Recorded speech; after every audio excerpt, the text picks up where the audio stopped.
બાળક રાખવાની સારવાર માટે ઘણા ડૉક્ટરો એવું કહેતા હોય છે કે નળીની તપાસ કરવી પડશે, એ શું છે? ખૂબ જ અગત્યનો પ્રશ્ન.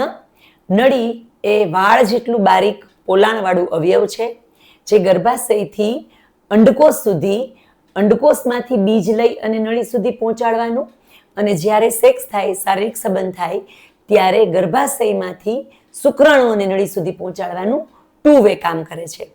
નળીનો ડાયામીટર એટલે કે એનો વ્યાસ એક બારીક વાળ પસાર થઈ શકે એટલો જ હોય છે. તો જ્યારે બીજ બરાબર બને અને ફૂટે, શુક્રાણુ પણ બરાબર હોય, ગર્ભાશયમાં પણ સોજો, મસા, ગાંઠ એવું કશું ન હોય અને ગર્ભ ન રહેતો હોય, ત્યારે નળી ખુલ્લી છે કે બંધ ચેક કરી લેવું પડે. પહેલાના સમયમાં નળી ચેક કરવા માટે લાંબુ પાઇપ જેવું, પેન જેવું રૂબિન્સ કેન્યુલા એવું એક ઇન્સ્ટ્રુમેન્ટ આવતું. એ ગર્ભાશયના મુખની અંદર મૂકી અને એમાં સિરિંજથી હવા પુશ કરી અને બે સાઈડ જે બાજુએ નળી હોય ત્યાં ડોપલર એટલે કે રેડિયાની જેમ અવાજ સાંભળી શકાય એવું એક સાધન મૂકી અને એમાં ચેક થતું કે અવાજ આવે છે કે કેમ. જે રીતે આપણે સિસોટી વગાડીએ અને હવા પસાર થાય અને અવાજ આવે, એવી જ રીતે નળીમાંથી જ્યારે હવા પસાર થાય ત્યારે બે સાઈડ આપણે અવાજ સાંભળી શકતા. આમાં થોડી મુશ્કેલી એ થતી કે નળી અડધેથી બ્લોક હોય તો પણ હવા અડધે સુધી પહોંચે, એટલે ઘણી વખત આપણને નળી ખુલ્લી છે એવું લાગે અને રિયલમાં નળી બંધ હોય. એના પછી એક HSG એટલે એક્સરે કરી અને આપણે નળી ચેક કરી શકીએ એવી પદ્ધતિ આવી. અત્યારના તકે પણ મહદઅંશે આ જ પદ્ધતિ યુઝ થાય છે.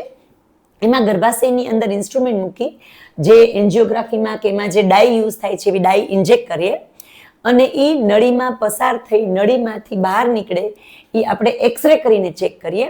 અને જે સમયે નળી પસાર થાય એ સમયે એક્સરે કરીએ તો નળી ખુલ્લી છે કે બંધ દેખાય. એની સાથે ગર્ભાશયની અંદરની દિવાલમાં કંઈ ડેમેજ હોય, ગર્ભાશયના આકારમાં ફરક હોય, ડબલ ગર્ભાશય હોય, અર્ધવિકસિત એવું ગર્ભાશય હોય કે એક જ સાઈડ ગર્ભાશયનો વિકાસ હોય, આવી કોઈ પણ મુશ્કેલી હોય તો આપણે જાણી શકીએ. આ સિવાય હવે સોનોગ્રાફીની મદદથી ડૉક્ટરની કન્સલ્ટિંગ રૂમની અંદર જ સોનોગ્રાફી મશીનમાં નીચેથી આપણે કેન્યુલામાં નોર્મલ સલાઈન ઇન્જેક્ટ કરી અને સોનોગ્રાફીમાં એ પાણી નીકળે એના ફ્લોને કારણે જે ટર્બ્યુલન્સ એટલે કે એનાથી જે અંદર જે વેવ્સ છે સોનોગ્રાફીના એ ચેન્જ થાય એ જોઈ અને નળી ખુલ્લી છે કે બંધ ચેક કરી શકીએ. HSG એટલે કે એક્સરે કરીને નળી ચેક કરીએ એમાં થોડો દુખાવો થાય, પણ એ પદ્ધતિમાં આપણી પાસે રેકોર્ડ રહે કે કેવું છે કેવું નહીં, અને એમાં આપણે ગર્ભાશયની અંદરની દિવાલ, એમાં નાના મોટા મસા કે આકારમાં કંઈ ફરક હોય તો એ જાણી શકીએ. સોનોસોલ્પિંગોગ્રાફી એટલે કે જે સોનોગ્રાફી મશીનમાં જોઈએ એમાં નળી ખુલ્લી છે કે બંધ જો ચેક કરીએ, એમાં ક્યારેક એક જ સાઈડની નળી ખુલ્લી હોય તો પણ ફ્લોને કારણે બે ખુલ્લી હોય એવું દેખાય. અને બીજું કે એમાં આપણે રેકોર્ડ ન રાખી શકીએ, એમાં જે આપણને ઇમેજ મળે એમાં ખાલી ફ્લુઇડના વેવ્સ હોય જ દેખાય. નળીનો આકાર ન જોઈ શકીએ, નળી ટૂંકી મોટી છે ન જોઈ શકીએ, ગર્ભાશયની અંદર નાની મોટી મુશ્કેલી હોય એમાં પણ ઘણી વખત આપણે ન જોઈ શકીએ.